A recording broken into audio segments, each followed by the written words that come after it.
Hello, everybody.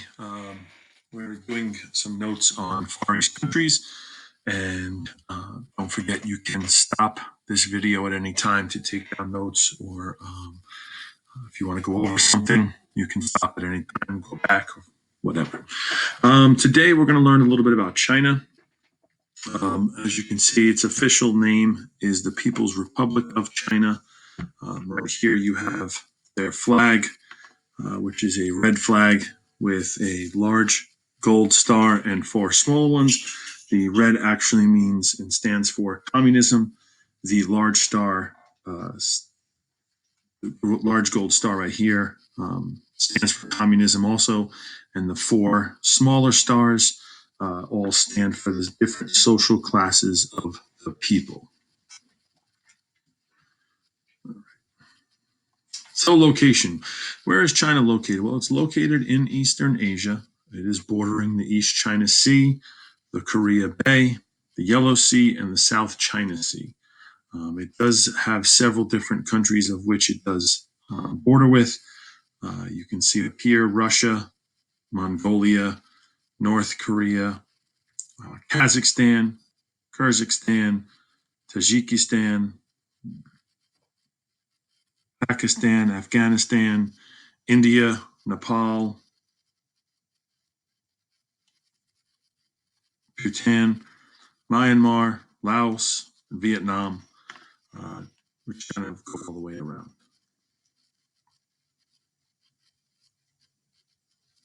Some general information on China. Its population is about 1.3 billion people. The national capital is Beijing.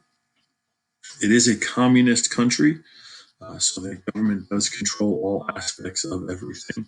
The religion generally is going to be Taoism or Buddhist throughout the country. And their currency is the renminbi yuan.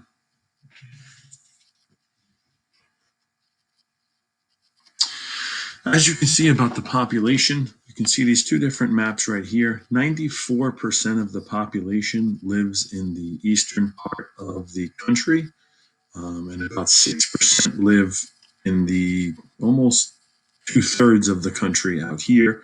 And you can kind of see with the population density map of China, there's a reason why out here you have the Tibetan Plateau where it's not very easy to live. But think about 94% of the population of 1.3 billion people live in a small area. So it's very densely populated in a concentrated area out here. Language. The Chinese language is spoken by more people in the world than any other language. Mandarin Chinese, which is the main language, is spoken by about 70% of China's population. There are some different variations of the Chinese language, but Mandarin is one of the more popular dialects. And down here, I'm not really sure how to say it, but you can see, hello, my name is. That's how it's written.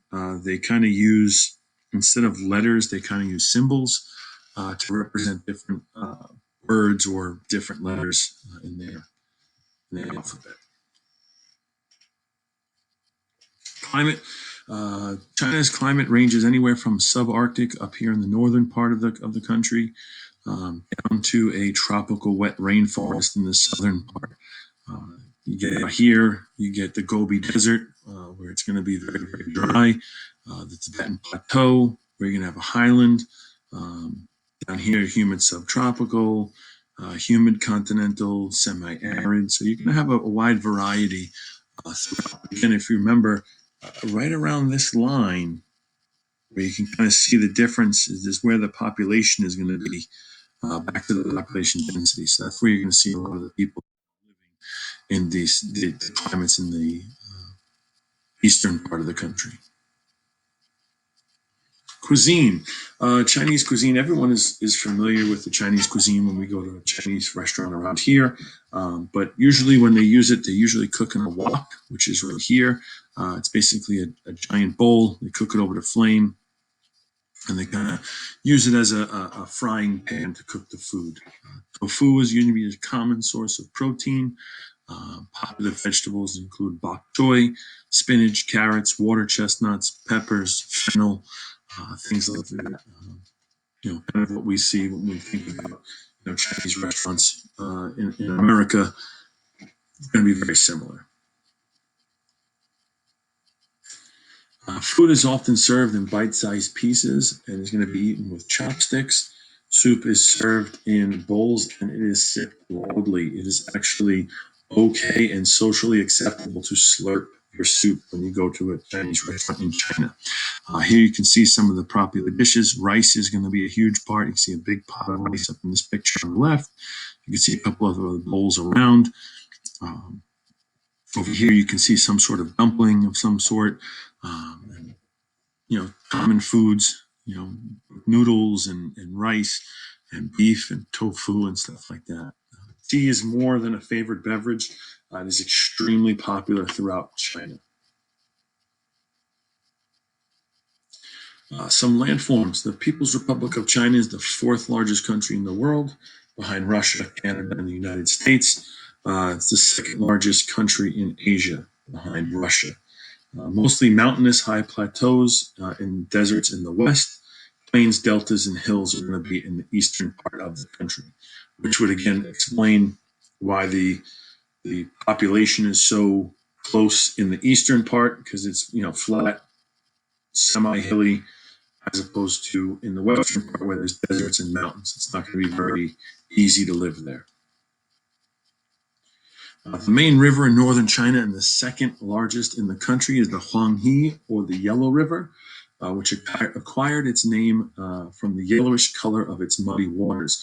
So the runoff and the loess off of the banks and the soil around it kind of give it that yellowish tint. It's not polluted. It's not a bad water or dirty water. It's just kind of, that's where it gets its color from. China's longest river, the Yangtze, more properly called the Changjiang River, is its longest river. Economy, everyone knows, and everyone knows the little joke of everything's made in China. They are a world leader in gross value of industrial output. They mine, they produce ore, iron, steel, aluminum, coal, apparel. They do a little bit of petroleum, consumer products. They do have a lot. One reason why is due to their cheap labor, which is what one reason why it is so popular to make things over there. It's cheaper to make it there and ship it to America than it would be to make something in America. Their economy is very strong. Tourism. If you were to go visit China, one place to go would be the Great Wall of China. It runs along the northern border of China and Mongolia.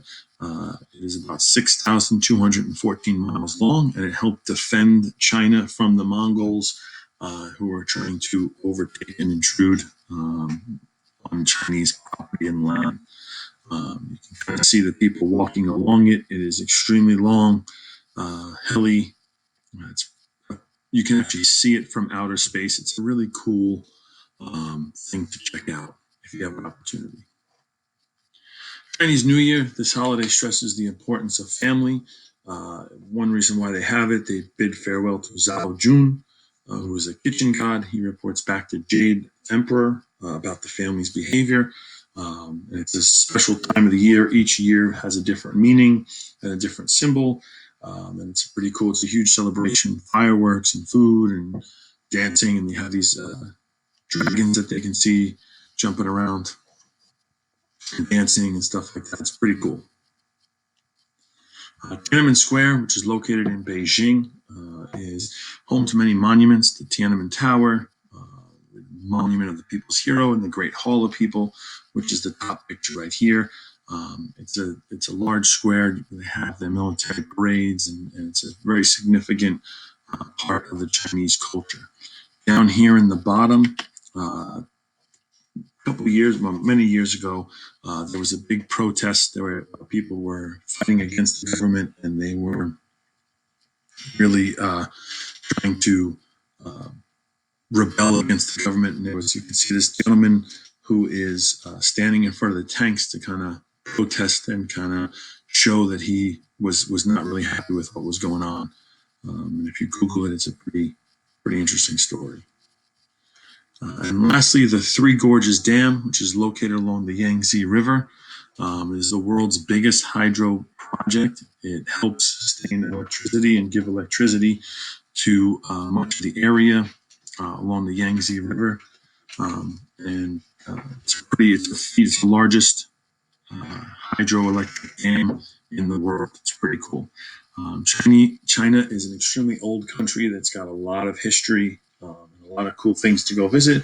And if you get an opportunity to go check it out, it'd be pretty cool. And hope you enjoyed the notes.